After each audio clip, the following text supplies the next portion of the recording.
Have you ever wondered why you or your spouse become totally different people, especially when stress hits? In this video, you would learn how stress silently shapes the way we think, the way we feel, and the way we act. I'm Dr. Paul Kumi, a clinical health psychologist and trauma specialist.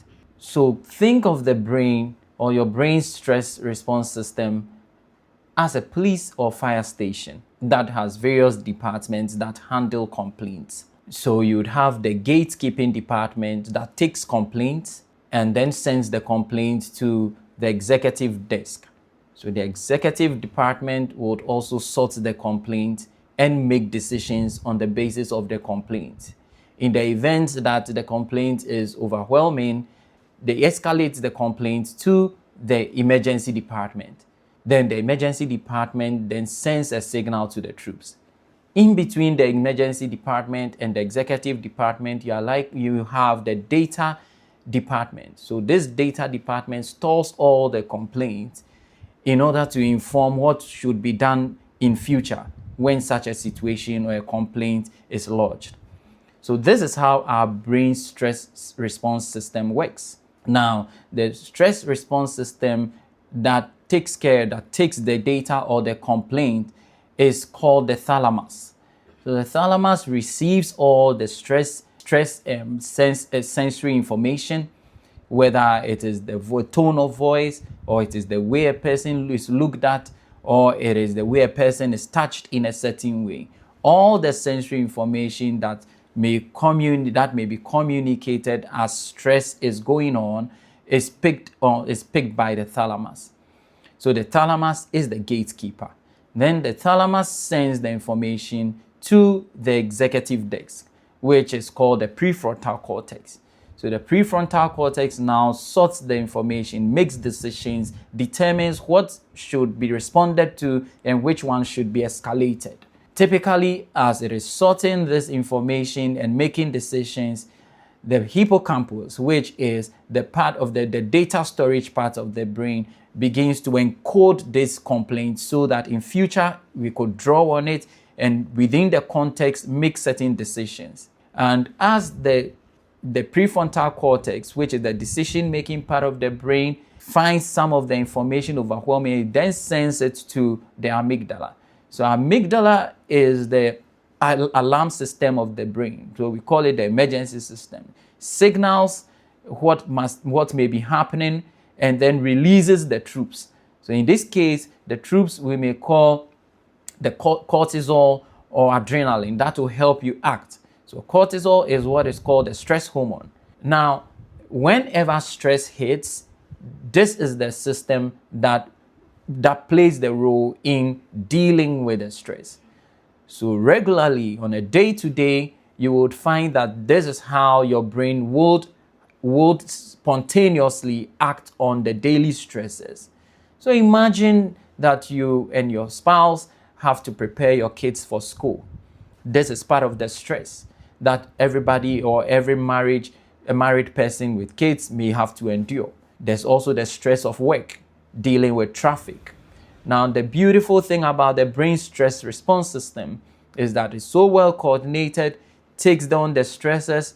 When there's traffic, it helps to make decisions, and then also determines if you are late for a meeting, then it escalates it to the amygdala to help you act on the situation.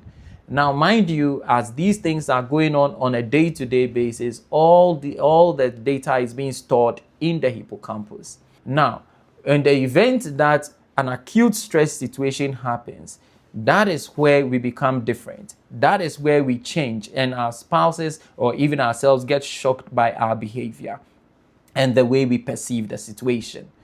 So think of a situation where your son or your daughter is acutely ill at night, and instead of your spouse waking up to support you, take your ill, life-threatened son to the hospital, they are so fast asleep. Or the other spouse is sitting in the corner crying helplessly as you try to support the child. Chances are that your thalamus is going to pick that information, and then instead of taking it through the prefrontal cortex, which will help with the decision making, it is going to consider that as an emergency and send it straight into the amygdala. Now, your amygdala will send the alarm, and once the alarm is signaled, you notice that you begin to tremble, you begin to say things you shouldn't say because the stress troops have been released. So you are likely to shout when you are not supposed to shout. You are likely to get upset when you are not supposed to get upset.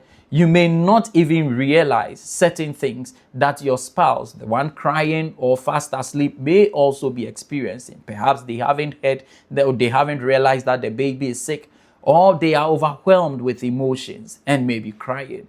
However, when acute stress hits under such a circumstance, because the information doesn't go through the prefrontal cortex, because the emergency system has taken over and has shut down the prefrontal cortex, which helps you with decision making, you are likely to act in ways that is uncharacteristic of you. Now, again, think of a situation where there's financial problems in the home. You and your spouse may have spoken about it. Well, you need to get a job. Let's try this approach to making some money and then building a good financial balance at home. However, in the quest or in your steps to making sure there's some financial balance at home, a child falls sick. Chances are that in the event that the child is unwell or there's some financial demand on the family, the thalamus, which is the gatekeeper, is going to send that information straight to the amygdala without necessarily informing the prefrontal cortex, the decision-making part of the brain.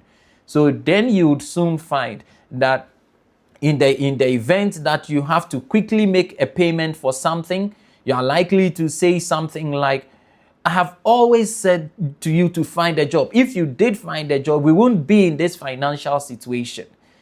Now, on the most part, that can harm someone, especially the person whose financial contribution may not be as significant. However, that is how the brain stress response works. So you'd soon find that the other person also gets into an amygdala hijack. And an amygdala hijack basically means that your alarm system goes off, shuts down your thinking brain, and then begins to encode or store the data wrongly or partially, and then you would begin to miss out on context regarding situations.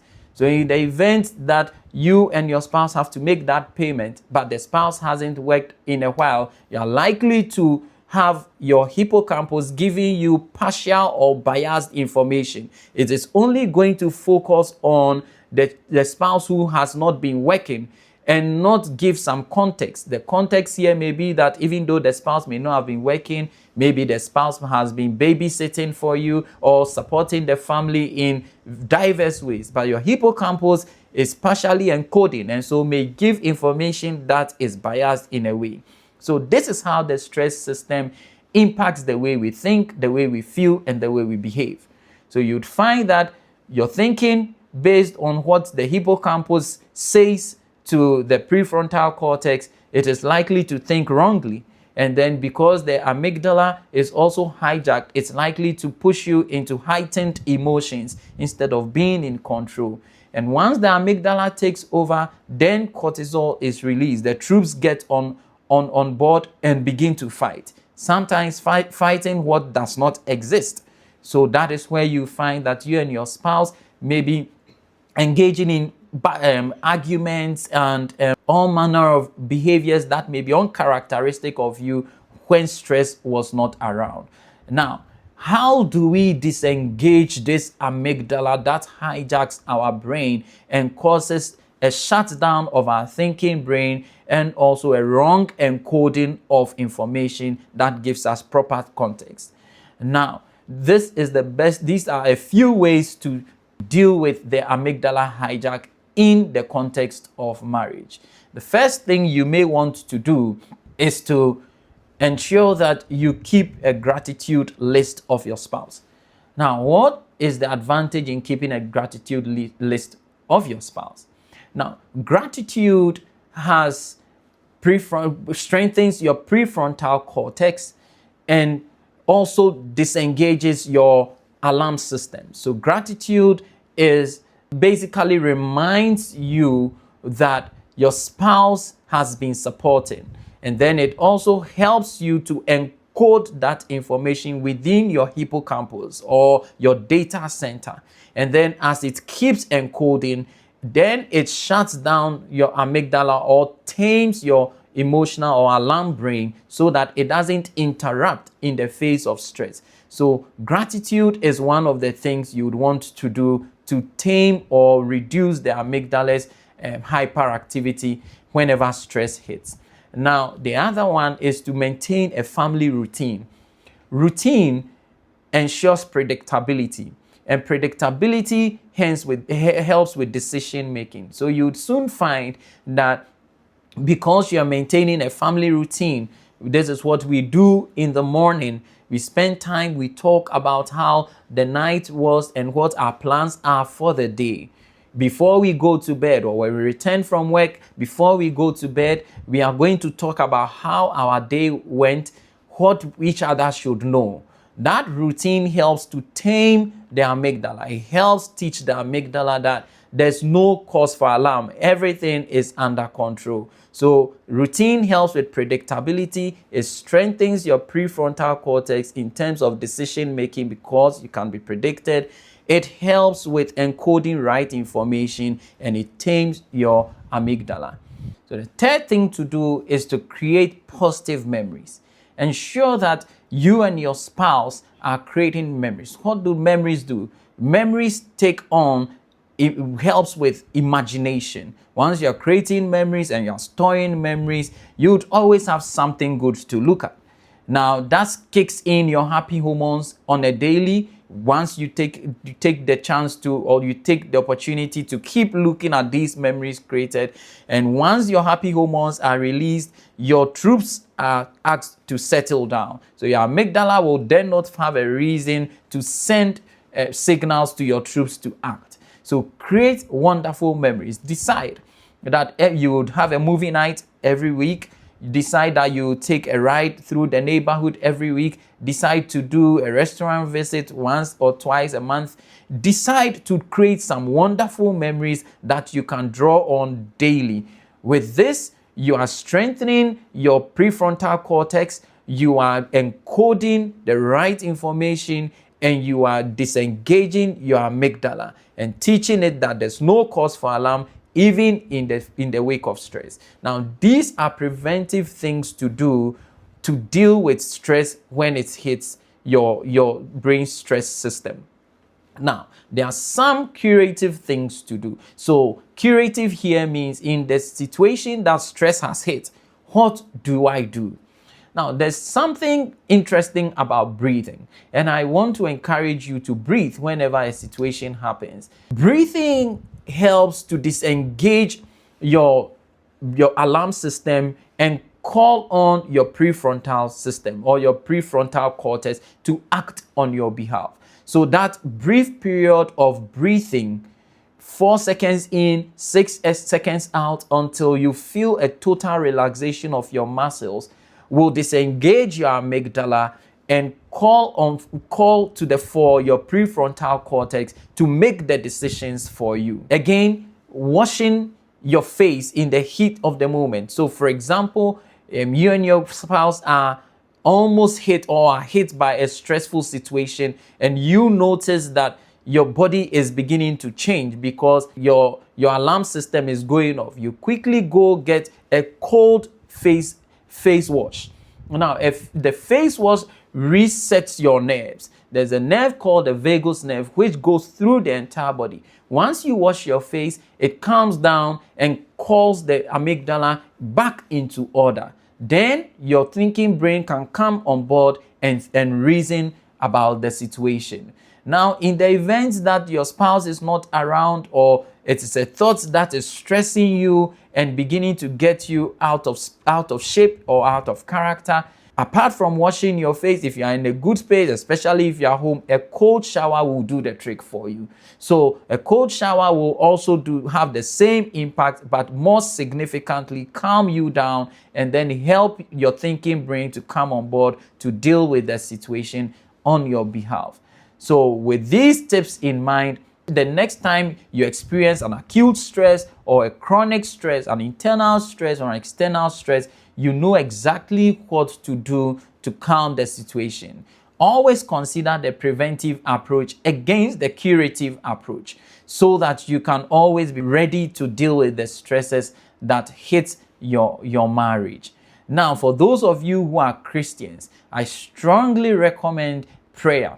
Now, in the face of stress, step aside to pray or even call your spouse on to pray. What that does is that the call on or the opportunity, the calling your spouse to pray again disengages your amygdala because now you are looking outside of the situation. It calls forth your prefrontal cortex, the thinking part of your brain, and then it calls forth your hippocampus, the data center, and gives context to the situation. That this stressful situation, we cannot handle it ourselves. We need God to help us deal with it. And before you know it, the stress would have been handled almost seamlessly. If you like this video and you find it useful in helping you deal with stress, share it, like it, and share your comments on how you have handled stress and whether some of these tips have helped. In the next video, I'll be talking about how your amygdala shapes you so much and how specific types of thinking patterns show up in the face of stress, and especially how to disengage those thinking patterns when they show up.